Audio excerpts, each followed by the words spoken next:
join me in this cleaning process and make we all join hand for make we country clean, salon clean again. Thank you.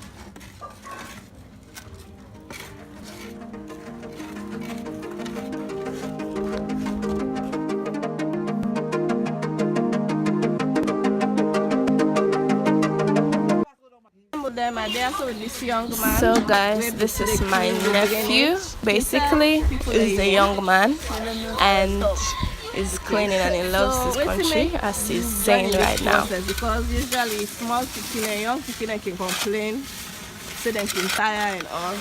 So what make you join in this process? Because this now my beloved country, so salon for cleaning by force. Okay, so salon for clean by force. So what you don't do so far? See, they not the beginning now. What did you start with first? First of all, S this bridge and begin the clear on there. Okay. So guys, we're still here cleaning. We're trying to clear out this drainage. Okay, I'm talking about clear.